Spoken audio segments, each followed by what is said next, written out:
Hello everyone, welcome to Homeschool Autism Life. My name is Jamie. This week's video, I wanted to ask a question that has been kind of running around in my mind of late. And it's the question of, can we as special needs parents find contentment? Contentment as parents, but contentment for our kids.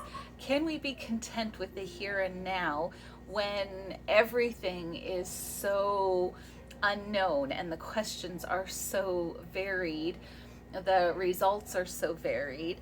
Can we, as special needs parents, find contentment for ourselves and for our kids?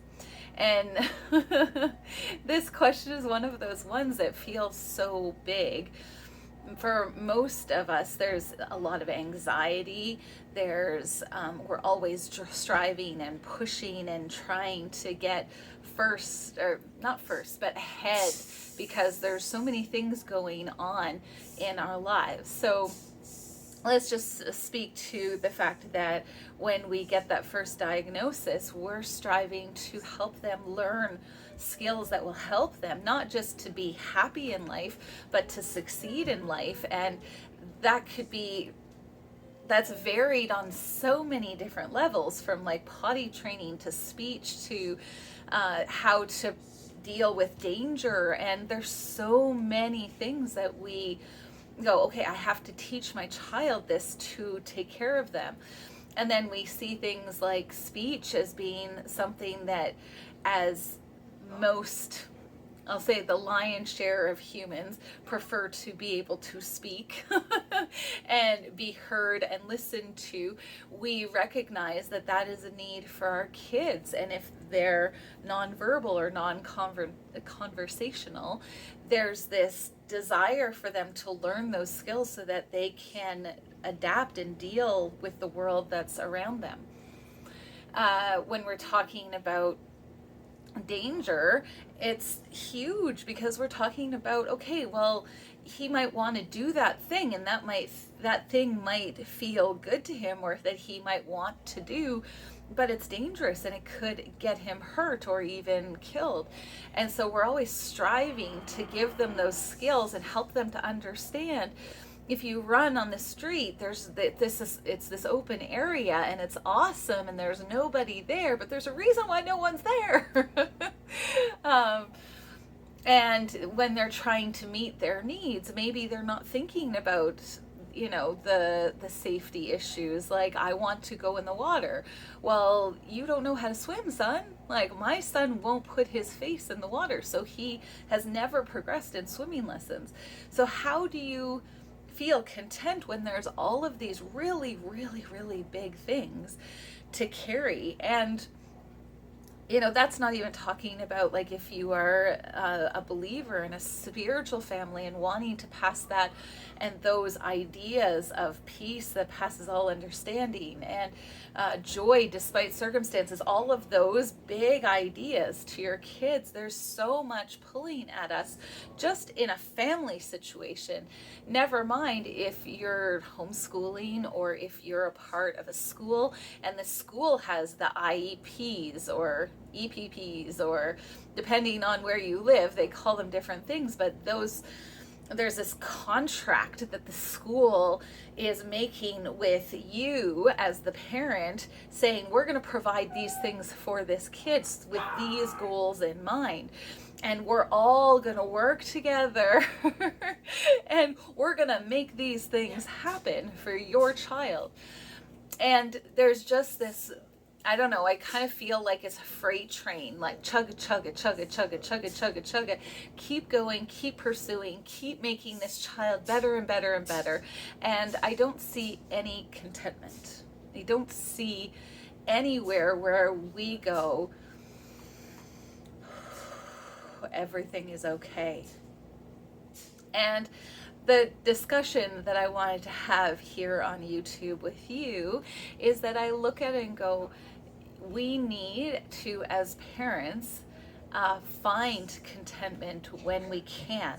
And the way we do that is a discussion that needs to happen, and it might be different for you. I'm going to give you some of the tools that I've been using for that, but I recognize the need so badly, because not only is this, freight train of expectations and trying to make our kids be different and change them, and whatever the case may be, that freight train of go, go, go, go, go, never stop, never change, because, his brain is going to solidify and he's never going to be able to figure out how to do these things, which is not true, by the way. They just don't do those things yet. There's this panic button, and so anxiety is high among adults or parents with a special needs child.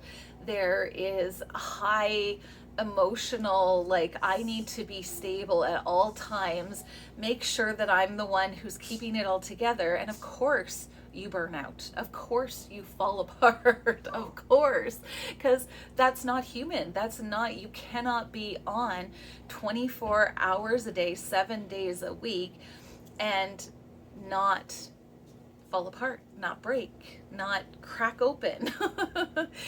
And so contentment is something that I have striven for. I hope that's a word, striven. I do this every once in a while in my videos, and I'm like, did I actually say the word that was actually a word? It's the one I'm going to use. The point being is that I want to not only give myself the permission to breathe and to relax and not strive and not ride that freight train into the ground, but I want to give that to my kids, because I'm looking at it from the standpoint of, if I am like that all the time, that's not helping them in any way, shape, or form.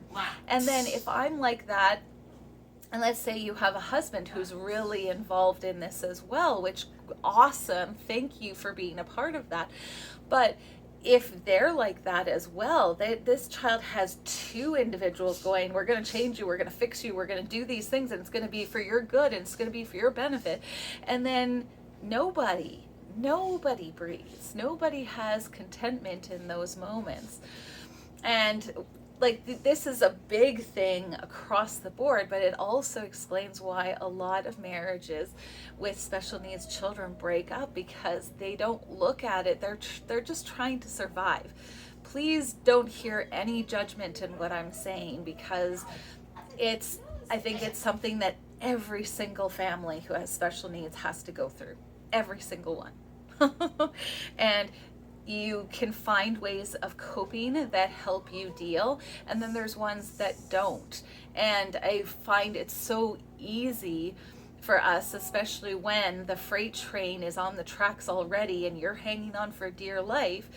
It's hard for you to pull the brake button and go, no, we're not going to live that way. No, we're not going to choose to run around like a chicken with our head cut off, not actually accomplishing anything, but just knowing we should accomplish all the things. And so I'm looking at it from the standpoint of as time has gone on, how have I done this? So one of the big things that happened, and if you have watched my videos for a long time, or you want to, you're interested, you can go back to our autism journey. It's like one of the first few videos that I made. It's a part 1 and a part 2, and I'll leave them linked down below. But it was God pushing me off of the homeschool cliff, because the school was a great instigator of, get on that train, you better fix this now, you better get a diagnosis, you better figure this out, you have to do it now or he's not going to be able to survive. And early intervention, and he's 7 years old already, but early intervention, and like, it was a huge push. And then it wasn't working. The school and me and Darian was getting some autonomy, and like all of the things that happened that made it necessary for us to start homeschooling. Now, that didn't end my anxiety in any way, shape, or form, because that was never my dream, never my plan. But God knew what I needed. And what I needed was to be able to love my son as he is right now, today, not, 10 years from now. It was also one of the things that I was going to learn best in my home. Now, it took a year and a half, 2 years for me to recognize that, because I looked at it and was like, okay, not only am I having to educate this child, and I had a C average in school, I graduated with a C average, not only am I having to do that for him, but he's also gifted and special, and I have no idea what I'm doing. And it took God a while for him to just be like, let's make this a lot smaller, because I was looking at it and going, I have to fulfill, something from genius level to he's going to be taking care of us for the rest of his life. Like the vastness of that, the vastness of it was overwhelming, and I was putting that on myself because I came from the school system and I didn't know that so much of it is wrapped up in, Lord, what do you want me to do? Lord, show me what is going to be most helpful for him. Lord, I don't know his future, but you do. Like, praise the Lord. It took me a really long time to recognize that he was in charge of the future. And it took me a long time to get out of that mindset of, it's my job. My output equals all of his possible futures. Like, even as I say that, I'm like, I was crazy, like completely cray-cray. But that's what it felt like. It took a long time for me to recognize, no, that's not my job. My job is to be obedient in the here and now. One of my favorite verses is talking about not worrying, not being anxious about anything. And that for us humans is incredibly hard for us to do. But that anything means tomorrow, not 30 years from now, not 10 years from now, not 5 years from now. It means tomorrow. Like, I'm not allowed to worry about anything. Like, tomorrow? I'm not even allowed to worry about that, Lord. And I looked at that and went, like, there's a part in the verse where God goes, can you add a single hour to your life? If the answer is no, then why are you worrying about anything else? Because that's easy for me. Like, and I am such a sarcastic person in life. I don't know if you've ever noticed that, but I found that it's kind of tongue in cheek, and I just love that about the Lord, because it's got to come from somewhere, right? But I looked at it from the standpoint of, yeah, Jamie, you can worry about this if you want. Sure, go for it. But it's not going to solve a single thing. Not even a little teeny tiny thing. I can't make him be conversational. No matter how much therapy I put in front of him, no matter how much work I put into it, I can't do that. And so by me doing that and forcing that, I'm making myself miserable and I'm making him miserable because that is not going to develop in any way, shape, or form. It's going to develop an anxiety disorder, which is why I took him out of school in the first place. So at the end of the day, like, I look at the things that we as parents do and go, how can we find contentment? First and foremost thing is God is in control. So whatever our children are going to do one day, whatever skills and abilities that they're going to develop one day, tomorrow, 30 years from now, doesn't matter. Whatever those things are, if I'm being obedient today to what the Lord is putting in front of me and asking me to do for my kid today, the future is going to be taken care of. I don't need to worry about that. I don't need to carry that with me. I don't need to feel the pressure of the freight train. I don't need to feel anything. Lord, what do you want me to do today? And maybe he'll give you the answer right away. Maybe he'll give it to you over the weeks, but being obedient to whatever he tells you to do today. And the one thing I know for sure that he wants you to do for your child today is love them unconditionally. And for most of us, that's not a hard thing to do. Sometimes it's hard because you're like, why did you do that again? But it's loving them unconditionally will reap huge benefits, not only in the trust that they have with you because you're a safe person for them, but also for yourself because the pressure is lifted. There is no pressure. It's, I can love my child no matter what. I can practice patience so that we can get through the next couple of weeks. Or if you're going through a struggle period, he's doing something or she's doing something that you're like, I don't know how to fix this, and it's a problem, and it's a safety issue, or whatever the case may be. It's, Lord, help me love them in this space and teach me how to teach them.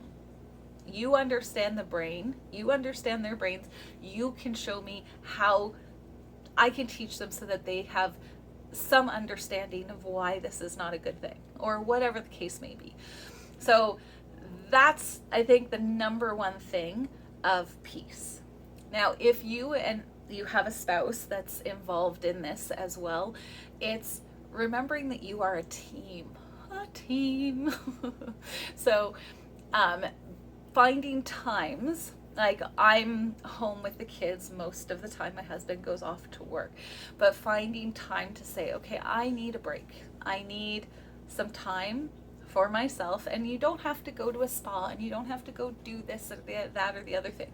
My husband will take the girls and they will go and watch a show that I don't like. They will go watch a show, and I can be in here and I can do some marking if I want. I can just watch my phone. I can take a deep breath and relax. Remember that you are both a team. So there are times as well where you can talk about things and go, I'm at my wit's end. I have no idea what to do next. I've been praying about it. And do you have any ideas?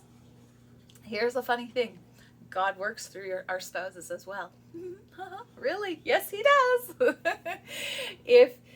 If he is the head of your household, him talking to you through your spouse's ideas is a wonderful thing as well. So there's that teamwork component is huge.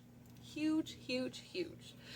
The other thing that I would say as far as contentment is making sure that your heart is in the right place. And there's times where we spend a lot of time, especially if you're a homeschool mama, but any special needs parent, there's always a list of things that we need to do or accomplish or want to accomplish. And then when it comes to the health and well-being of our kids, typically developing or atypical, there's a list of going, okay, this is this child's issue and how do I help them solve this? And again, I go back to number one and I go, you can, especially if you do have typical and atypical children, it's really easy to go, I don't have time to deal with the typical children because the atypical child is taking up all of my time. It's recognizing that you need a balance across the board, and that's again taking it to the Lord as your number one and going, Lord, what am I focusing on? You know how much energy I have or don't have. You recognize where we are as a family and what pressures are going on in our family. You recognize whether school is going well or if there's issues and problems, and I'm just tired, Lord. He recognizes all of those things, and if you grasp, hold on, and always are giving those things, putting them at the foot of the cross and going, this is yours, because I can't carry it. I can't do anything about these things. So I'm going to give them to you. And every time your brain wants to take them back, you go, no, I left them at the feet of the Lord and he is helping me through that.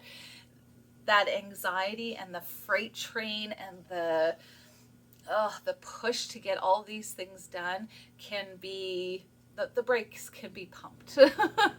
And God is the one who slows that down, that train down, and says, no, we can go slow and steady wins the race. It's not a saying for no reason. And you are not the one who's going to worry if there's enough tracks in the front of us. We're not going to plunge off of a cliff, because I am with you and I will carry you across the gaps in the tracks. I will carry things. I will help your child. I will help you figure out how to help them. I am the one. The Lord is the one who carries us.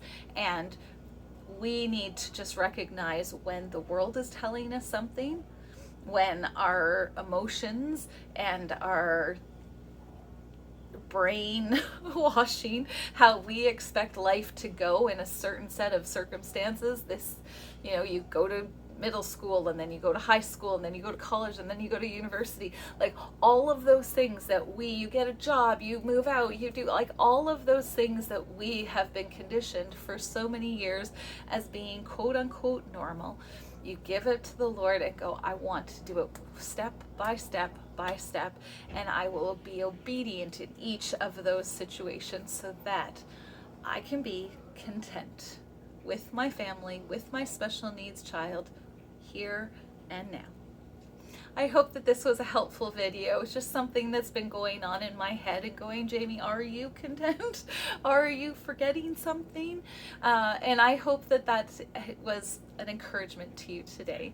Thank you so much for taking the time to watch my videos. If you haven't subscribed, please do. If not, no worries. This is a channel that is about encouragement and saying there is joy in the journey of having a special needs child. It's not all doom and gloom. And yeah, I want that for you. I want joy to be something that you can say, when I was raising my kids, even my special needs kids, there was joy in my household. So thank you so much for watching. Take care.